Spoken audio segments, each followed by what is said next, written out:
Yeah. And one of the challenges, I think, is that, if I can summarize this, I think one of our challenges is that we struggle to get specific to a site because the community is conflicted. You know, some people there are a variety of different visions for the isthmus, and people are using all kinds of different arguments to defend what they want to actually have happen.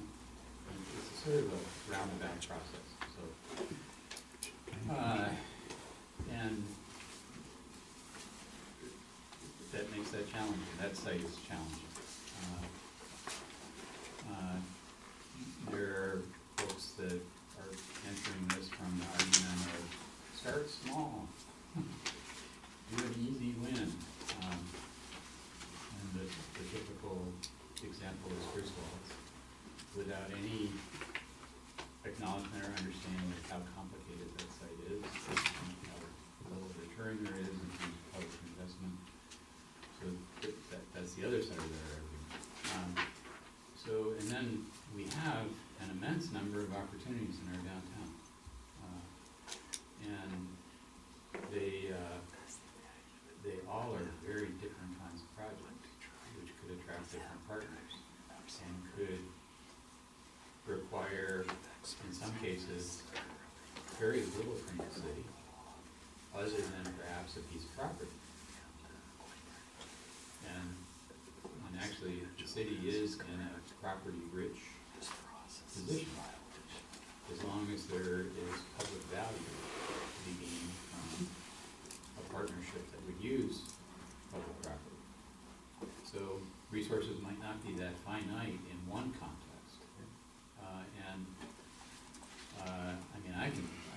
My imagination goes wild with all the kinds of projects that could be done here. It just requires an interested partner and somebody that says, yes, I can make a return on investment on that. If the city is willing to participate either through land or capital investment. So it's almost like we've been put in a default position because we can't achieve a high level of agreement of exactly what property to do first. What casting and broad net. And we've yet to decide what the brackets are that we're putting around city, what the city might bring forward in resources. But when we get to that in a more deliberate fashion, I will say there's quite a list of what we could put on the table. It's all, we're creating a marketplace in some ways, and it's like who this catches the eye of.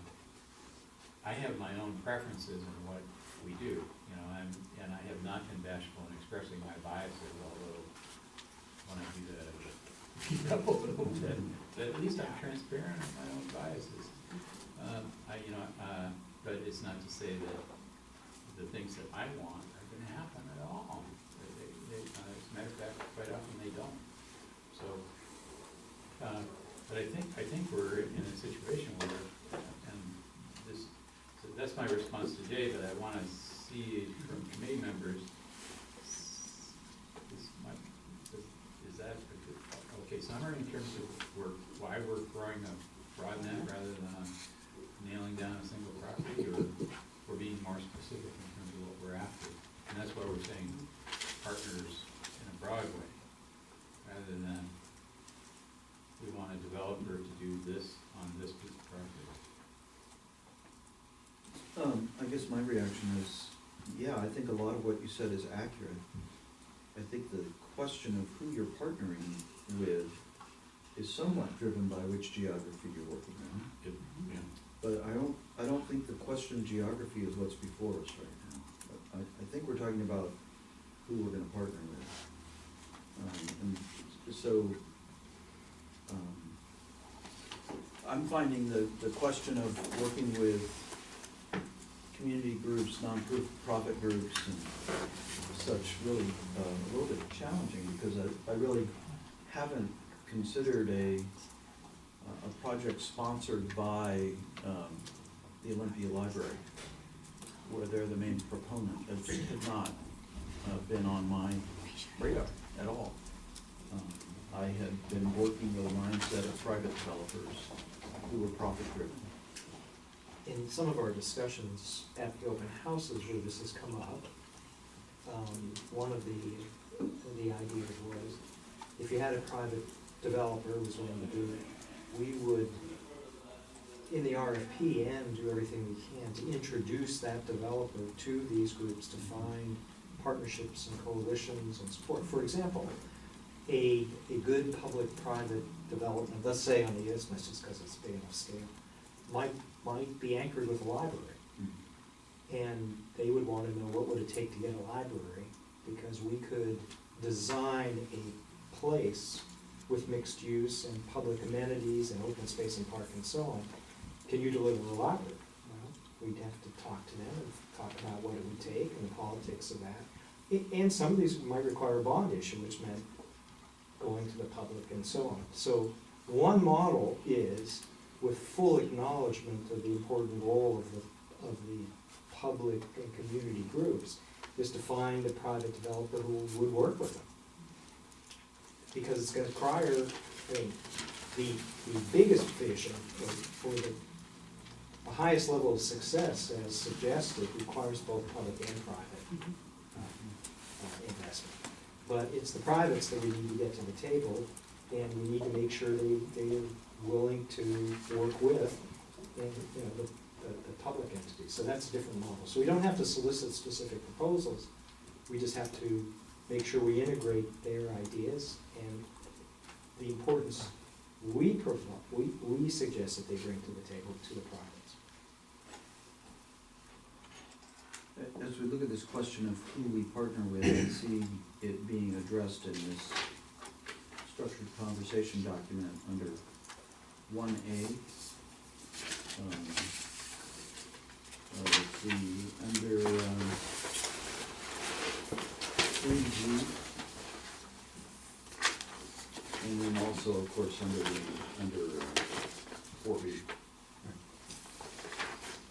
And I thought it was interesting that while we may be open to all players, we're also suggesting that we need to demonstrate a capacity and proven ability to develop these sorts of projects. I guess there's one other place. Yeah, thank you, 2A. And my reaction to 2A in particular was, I think there is a certain economy of scale for the city, that there's a certain project that's too small for us to want to get involved with, where we need a certain amount of mass in order to actually run a project. Well, it relates to lots of things. Bandwidth of staff, it relates to the amount of resources available, it amounts to return on the kind of effort put in. And at some point, yes, I think you may prefer a larger project than a small one, but it all depends. I mean, one of the things that's being suggested here, let's assume for a moment we don't get proposals from civic organizations, but private developers, but really force them to work with, because they've got to walk through the political thicket as well, which is the context of no unanimity. We may then have to have a significant process to whittle down who we're going to work with and how many projects. And we may not be able to predetermine that until we see what's out there. So there becomes an intermediate, what's an intermediate step? Let's say we got 15 proposals of all sizes and varieties and locations and resource needs, and we may say, we have to cut this down to 5 because we just can't do more than 5 at a time. And now, who makes that decision becomes really important. What kind of recommendations and how that? But that's a different process than saying necessarily I want you or organization. All right? It's now saying which areas of the city are most important. which projects are most important, which have the most possibility of success, given limited time, space, resources, staff. Right now, I don't have a clue as to what we'll get, if anything. Yeah, I was only paying attention to the language in 1, 2, and 3 as keeping it broad. And I think we can get to the more substantive questions by responding to APS and number 4. Unless there's something specific that you know that you want right now.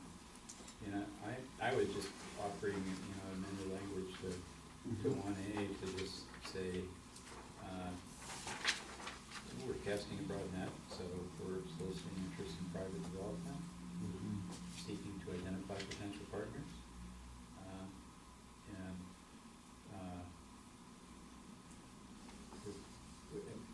thereby testing the market. You're not. And then the other things that you're touching upon in terms of sort of the anatomy of the deal. You know, it's like if you have transit-oriented housing built on the 3/4 of the block that the city owns right next to the transit center downtown, we might have a private activity cap deal that includes intercity transit for structured parking, an opportunity for multifamily housing that is primarily transit oriented, and that's a good private activity bond cap deal, as well as maybe some city bonding, and it builds on the synergy that's available from our having our downtown transit center. So that's a good deal. I can do that one. You know, I would take that one to market. I know how to do that project. I know who the interested partners might be. Again, in terms of combination of structured parking for downtown, that might be a good project. But we don't know. Is there someone out there? And if folks want to cast a broad net, I mean, I'm saying, okay, let's cast a broad net. Well, you also suggest, I mean, implicit within that is an area with a vision where there might be some consensus, and say, we're looking for a partner to develop that site, Right. transit-oriented develop to support a mixed-use, vibrant downtown.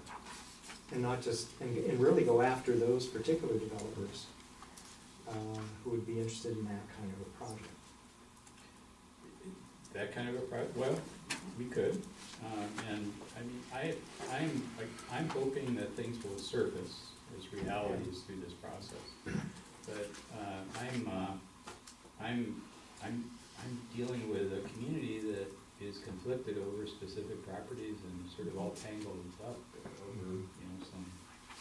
Okay, well, I think what I'm hearing at least, I don't know, I don't know if we're getting ahead of ourselves, but Probably. keep it broad, because we don't have clear consensus on particular projects. So let's keep it broad, but let's acknowledge that we're casting widely for projects and developers and ideas, but then we're gonna have to go through a process to evaluate those, and it's gonna be a bit free form. And it's because they're gonna be asymmetrical, as I said, and then there'll be a second phase where we say, okay, we come up with very specific proposals now that you've expressed interest, and I mean, we could do something like that. I think you just made an argument for an RFQ, Well. or at least a two-step. Yeah. I guess I'm finished talking about that one, but that's good. I mean, that's fine. You know, I'm appreciating what we're saying. I guess I was just looking for if there were opportunities to narrow our focus in fairness to the proposers, the more we can communicate. But I actually think you've characterized where we are. Well, is it possible that there are some sites that we're really looking for proposals? I'll use your TOD thing as an example. And other sites like the Isthmus, they say, well, we're not ready for proposal quite yet. You know, again, Or just, let's see what happens. this is ground that we have been plowing for years now. Okay. I mean, my own public position is that we have blight on the Isthmus, and it is an absolute crying shame if we do not galvanize as a community and take care of it, because we can. And we can do it with the result of creating something extraordinarily beautiful that 98% of the public step back and say, this is great.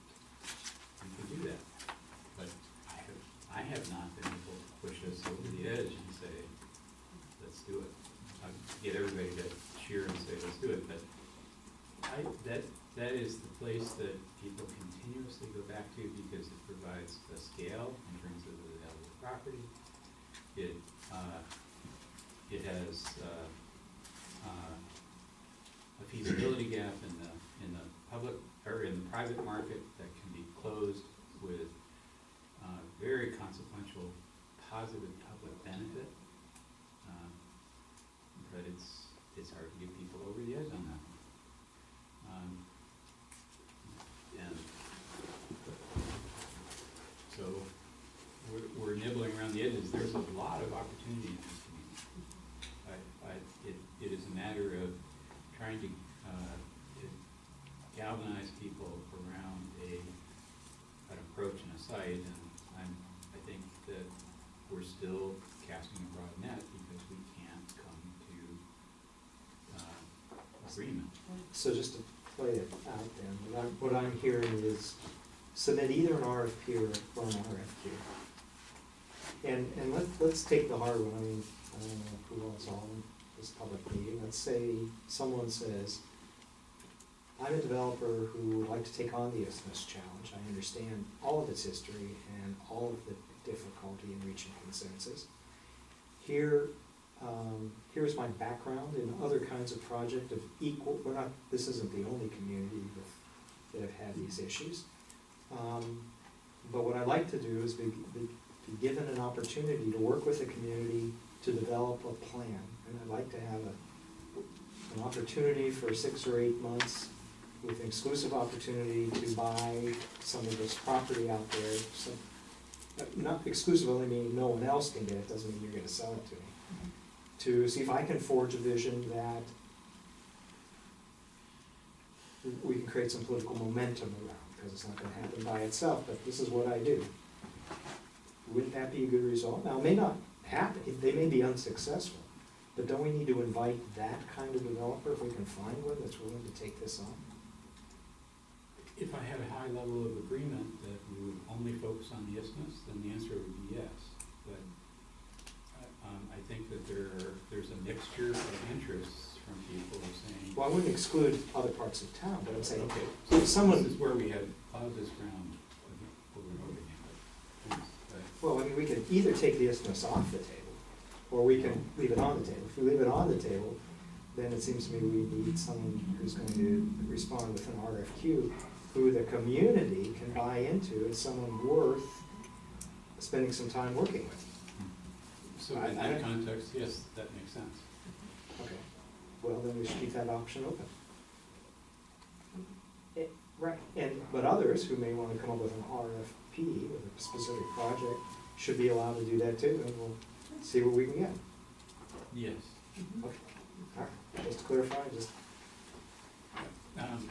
Okay, maybe then we have solved 4A, which is, you certainly summarized my position. It's Is good. that okay with me? Okay, so I'm gonna take us back to 1A and say, we're okay with just that minor revision in terms of we're out there seeking for partners. Yes. Okay. So let me clarify, just because I raised it. Are we looking only for private partners who would, no, we're not. And that's the point of my language. Okay, fine. Just to confirm. Can make it broad. Okay. So, I'm hoping we don't need any changes to number 2.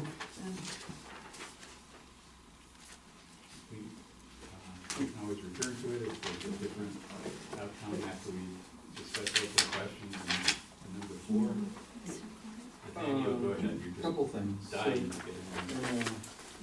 with hesitation, yeah. So, where, A talks about, all proposers so long as they meet criteria. So are those criteria available at this point? Yeah. In draft. Okay, okay, got it. And then, the other point, down in B, talks about NBC and city-owned land. Are you with me? Yes. Okay, and then other tools as appropriate, and, those other tools, I saw quite a list of them in the draft RFP document. I guess page 8 of the RFP, provides quite a list, and then, and I actually think there are some others, that may or may not be found there. I'm not sure what I'm asking for, I just, felt as though, at least on the, in this particular document where we say other tools as appropriate, we just seem to be a little opaque. But if it's pointing to what's on page 8 Yes. of the RFP, then perhaps we're doing okay, the city incentive section. I'm not sure whether all of them are there, I just throw them out. I actually didn't do the test. Section 108, CDBG, city CIP, and Grow Olympia Fund, I'm not sure those are all called.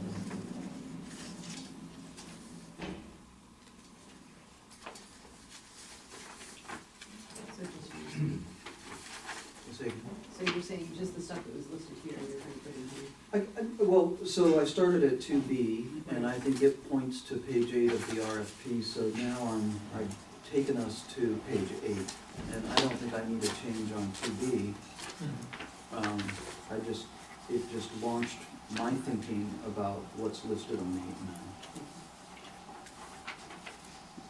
I do see Grow Olympia and 108 and Grow Olympia here. Right. Maybe these are all here, I just Well, didn't do the crosswalk. that's gonna be a whole project, just come back with the list, but Okay. things that I don't see here, for example, are, levy lid lift, bond issue, Mhm. joint development with the library district, I mean, we could throw those out as something we would consider if someone convinced us that that was a really critical element of their development, I think. I've heard it talked about it. So I guess I really may not want to launch into this conversation right now. I just was reacting to Right. 2B, and I'm kind of with you there, actually, Jay, that this may not be what we need to be doing right now. You started. I don't think that there's I think this is a pretty quick thing. Oh, great, I like that. I was gonna come back to this under, again,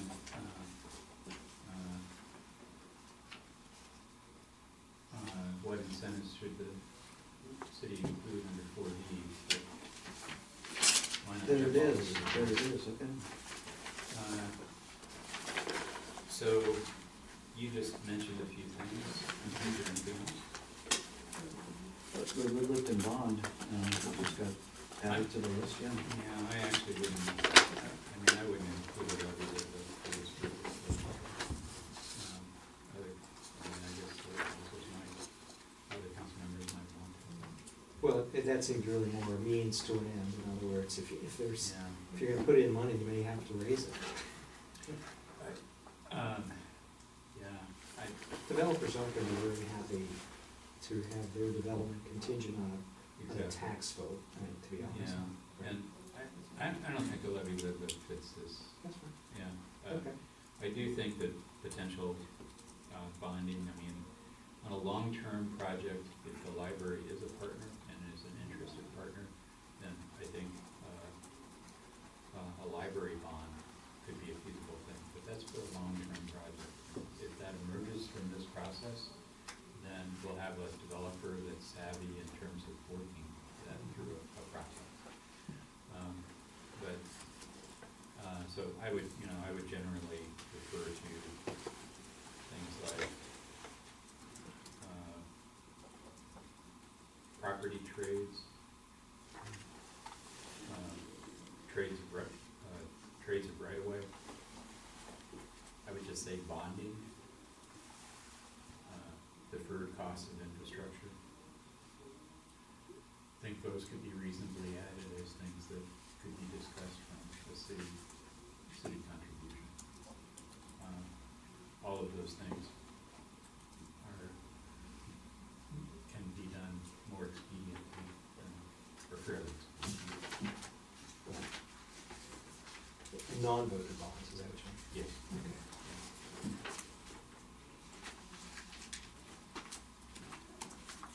Or something that's councilmatic in nature. Right.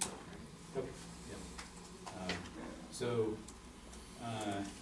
And then, in addition, if we're talking about page 8 and 9,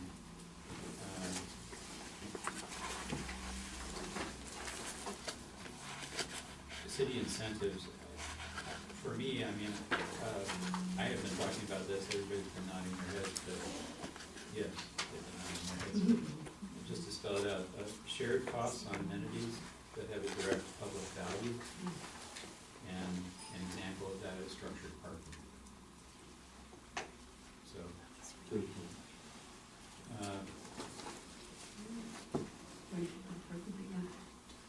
yeah, and actually, thanks for pointing that out. I think I read over that too quickly, but, so structured parking is just one example of a shared cost on an amenity that has a direct public value.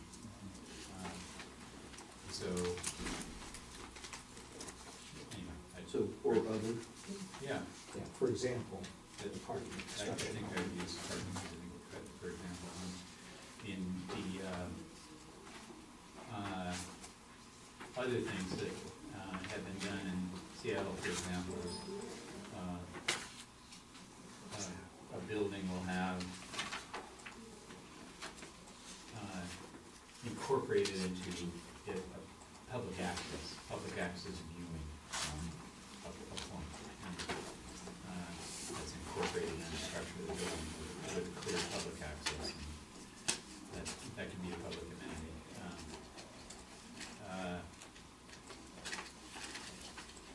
Let's see. So, the bullet that refers to Timberland Regional Library site, what I think I would want to make clear in that wording is that, it currently says Timberland Regional Library site is owned by the city, and the city may be willing to sell or trade this property as part of a redevelopment agreement. I would also add, provided we get a better library as part of the deal. But I don't think we just want to have them put their books on the street, keep them in eviction order. I think that would only happen if you're going to get a better library as a result, right? I think I have on committee's consent. Yes. Good. Okay, that covers my comments on 8 and 9. I'd like to know what assistance with land assembly really means. Well, in the pure CRA world, you can condemn property. Sometimes you have so many small owners that you can't get enough scale to do the kind of public amenities that you need, or parks or whatever. So, and if you really have blight, it sometimes requires the public to assemble the lot because the normal private sector person can't buy them up because the last person will hold out. Pretty extreme, but that's what it could be. But through trading or something else, incentives, you can assemble larger areas. So I think implied in what you're saying is that other than condemnation, right, there may be other tools that are available to the city Sure. that are not available to the private sector.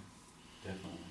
And I'll give you an example. I mean, my amendment under that bullet was assistance with land assembly, including trade of right-of-way and or reconfiguration of streets. Right. We own, yeah. Sometimes we own the right of way, sometimes we own an easement in the right of way, but that's, sometimes you can vacate an alley and get a bigger place. Right, or, move the location of the street so that it's just a little bit further down the block, and, that provides the necessary scale, or a utility easement that would otherwise be too costly. And,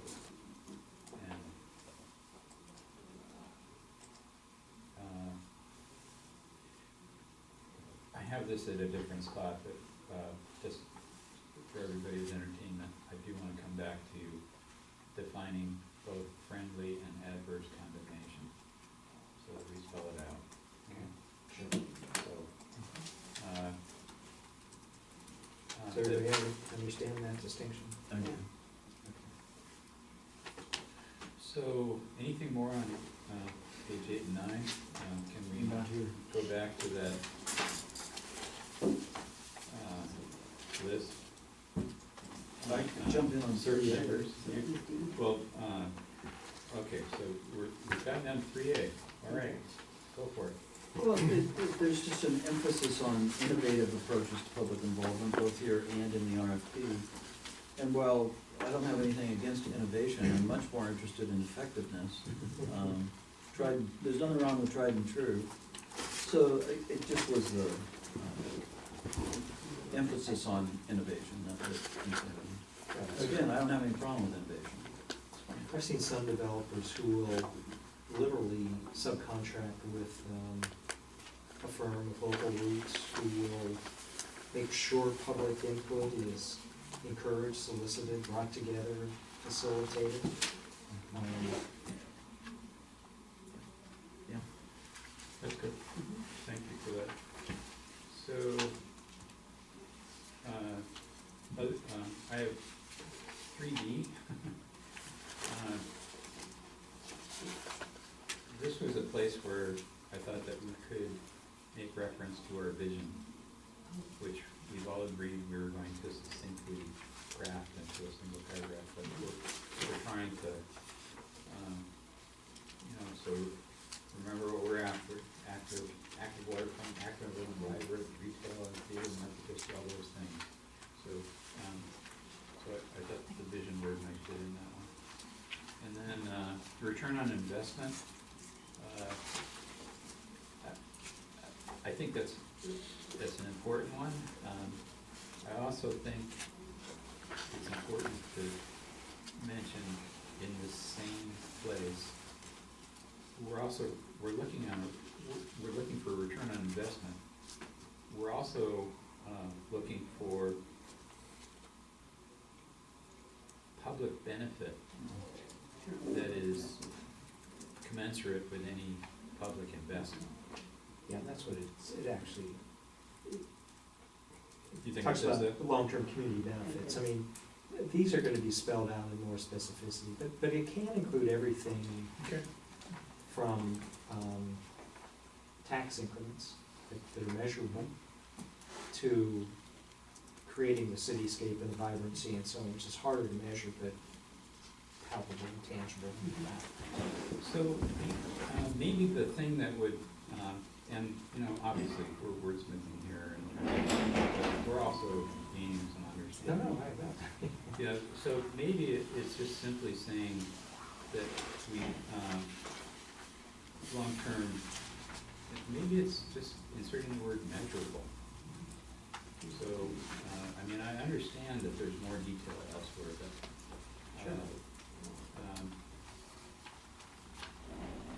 Okay. But anyway. So I think that these are not necessarily ordinal in the way that they're put down here, but I do think that long-term community benefit should be our first principle. I think that's really what we're about here. So, we C to A? Yes, and perhaps changing its title from ROI to something else. Measurable community benefits. Community benefits? The public needs to understand when I'm giving up something, we're getting something. Well, it's very important, and we've heard that feedback. I mean, I think we've all assumed that, but it wouldn't hurt to make it explicit too.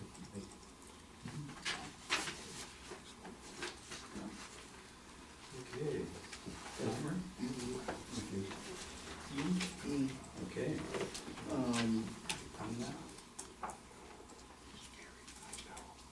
So I'm not sure I understand all the implications of limiting ourselves to those responses that demonstrate owner participation and authorization. I don't think the concept was to limit it, it's just to say that, look, if you have a team, including the existing property owners, we're gonna look favorably on it. I like that. I like that. I don't think that's what this says. I think this says that it is a principle that you will deliver property owner participation or authorization. So I can be corrected, but at least that's how I read it. Gotcha. And by the way, I value those things highly, but I don't want to be limited by it. If you look on page 15, Yeah. that's where it shows up again. And it really is, it's part of our evaluation toolkit. See, what happened is this was done as we were just sort of brainstorming, and then we Yep. actually got ahead of ourselves when we drafted this and never went back to the brainstorming to, but that's okay. Good. Aren't you happy we're here to just? Do you have any more nits we can?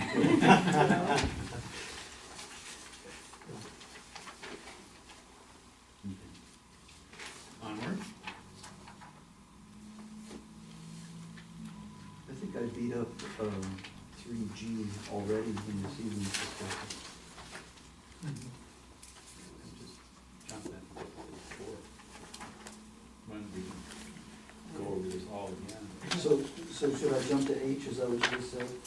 If not, So I was interested by these 8 items that are related to the comp plan. I was surprised, somewhat surprised by what was pulled out, because I think the comp plan does much more than this. So, I mean, some of these things are actually very high level in the comp plan, some of them are not as high level in my opinion. And so I was looking for sustainable practices. I don't necessarily see that here. Shows up in the request for proposal. For compact development, and the third one that I saw was alternative transportation. And while you talk about highly walkable communities, and maybe, yeah, It shows okay. up in the RFP. Okay, Yeah. great. I think Dave brought that one up. 16, okay, Yeah, you're good. No, you're No, anticipating. those are good. This is- okay. Yeah, good. so far we're passing the test. Yeah, we are. Again, welcome to Olympia.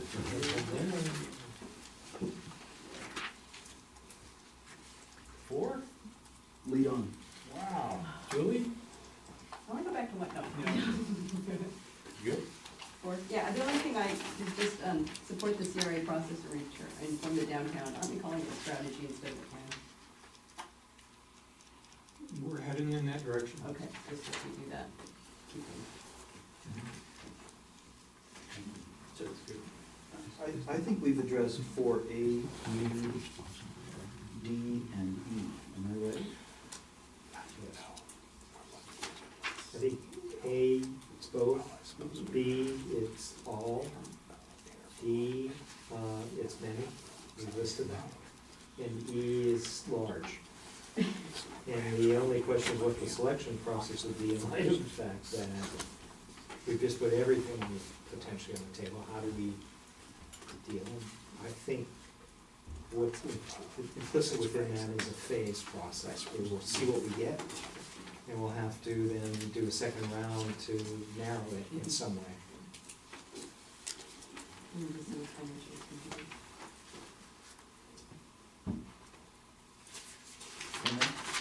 Oh, you, I just wanna make sure I don't have anything that was.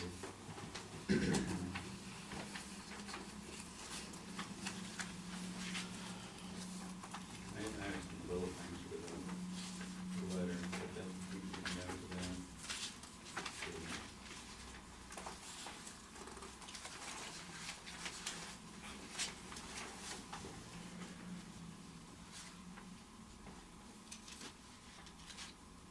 Okay, go ahead. Well, so, the phased approach, my response is yes, and.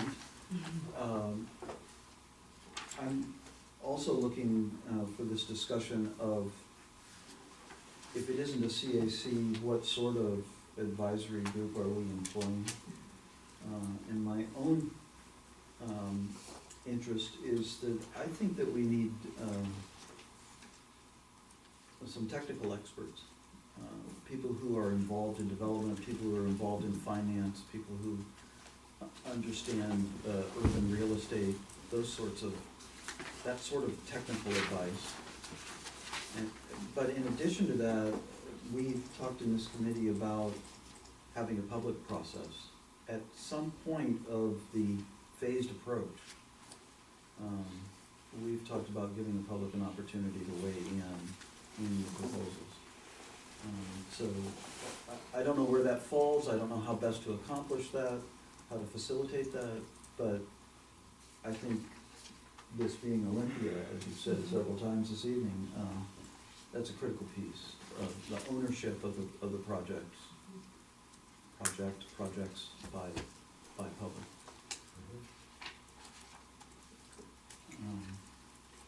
I guess I'm not clear in my mind, as I go back to this discussion of the need for technical advice, as to what all disciplines might need to be represented.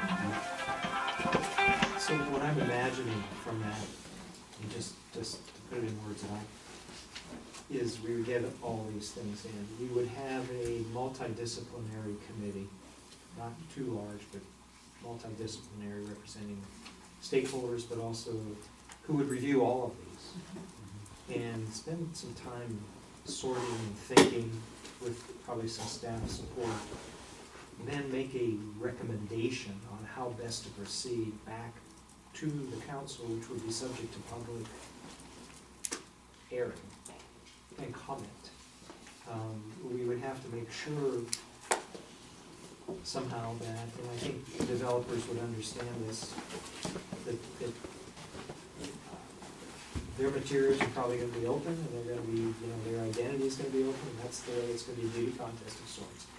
But there'll be some intermediaries, this multidisciplinary committee, that will sort through and rank them, or put them in some order, or say proceed with these 5, or do them all, or whatever, and then go back to the city council, which will consider that recommendation pursuant to it in the public hearing. It's just one way to think about it. So Jay, a lot of times in city real estate transactions now, the city receives that sort of advice in an executive session, so that we don't influence values and the market, and I'm just curious how that would be handled in this sort of situation. Well, we'd have to think about that. I mean, I think where we were really negotiating price, or talking price, that would be the issue, but I don't think at this level of screening, if you will, that's gonna be the issue. Now, they still, some people may be sensitive, say, I'm interested in that property, and I really don't want anybody to know about it until I have to. But if this being Olympia, we may not enjoy that nicety, and we may have to go through some process and take that risk. And see if we can end up with this really sensitive group deciding among themselves how best to go forward with all of this new market information in front of it. Really new, unique, hopefully exciting, subject to public scrutiny and council action. Does that make sense? Yeah, good. Yeah. Remember, think of it as an iterative process. Yeah. So just to build on what been said so far, I think an outcome from a review process might be, this project looks promising. However, there would have to be the following additional steps before it moves forward. So, and it might be a matter of,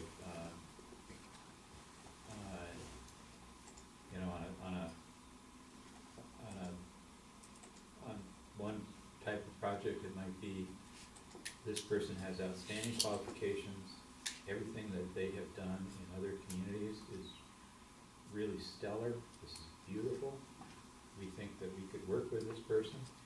if they're talking about that particular property, we're willing to enter into an initial contract with them, but the next step is they have to create visualizations that are looked at by the public before we go a next step, where they actually build something.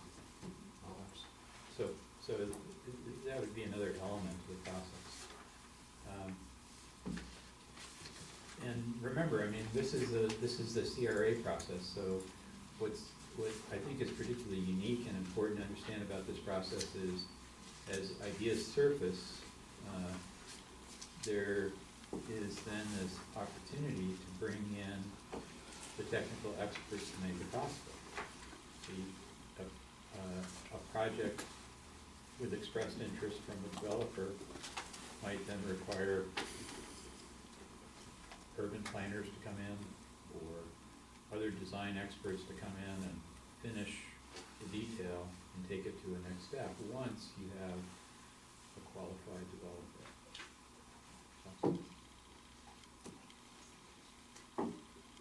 I don't think that's I mean, that wouldn't necessarily be limited to CRA, but yeah, I think your point's well taken, that well, there's gonna be a lot of iteration and interaction with the proposers to try to, and there'll be some pushback. Okay. I don't, perhaps, you know, don't design my project, or, you know, how much time and effort do you really want me to spend to get 100% consensus on this project? I really have to move on because I have other cities to work in, so we're gonna have to think about how to do all this, right? more? I have two things. One is, I'm just a little confused about attachment A, site analysis. Is this an example of what a proposer might submit? Is that what this is? No, that is specifically the zoning 21. regulations that apply to the particular properties that we're talking about.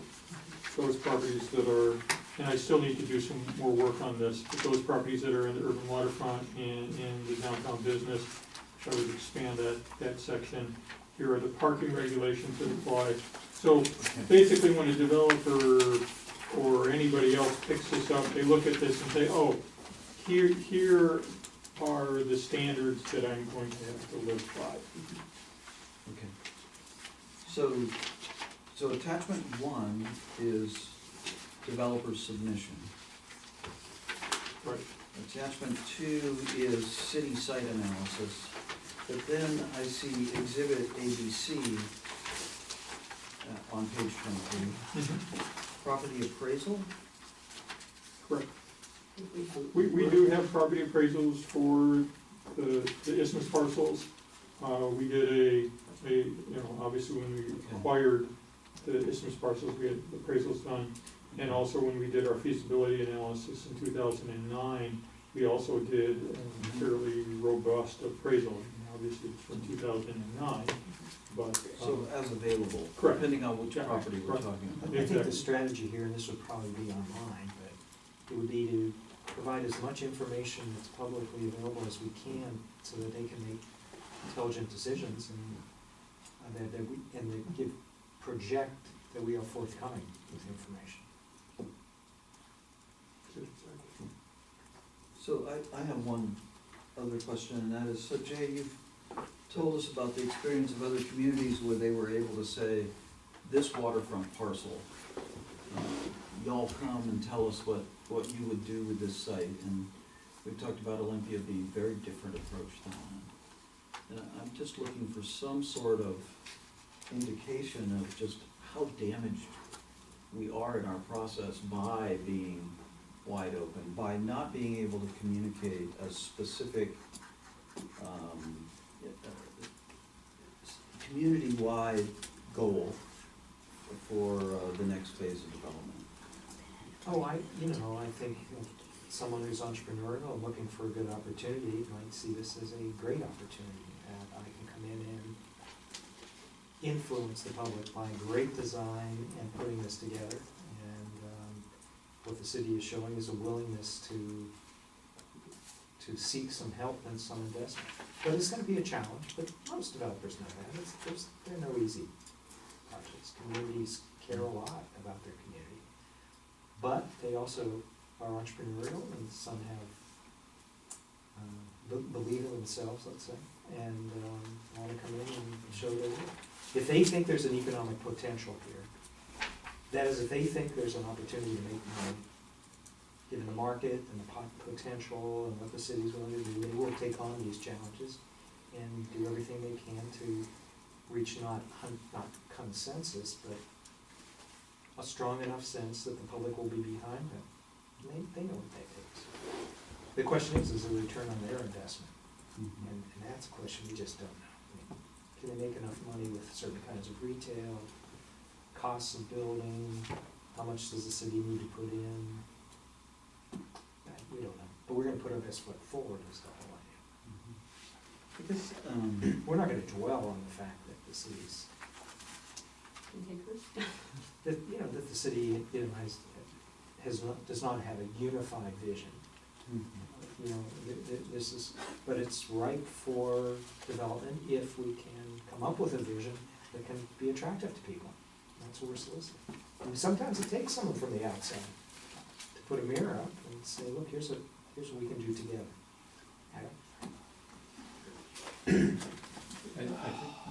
If I may, just a quick follow-up. So, my sense of this is that we can expect a modest number of proposals. And I heard you talking earlier about winnowing it down to 5, you know, and There's discarding be the 5 rest. different sites, I mean, Yeah. really, within this relatively big area. I'm Look, just we're trying to gonna get a have to sense go of what out this and is. we're going to have to market Olympia to find interest. And I think that's incumbent upon all of us to some extent, and members of the community and bankers and other people to say, look, the city's serious about entertaining proposals.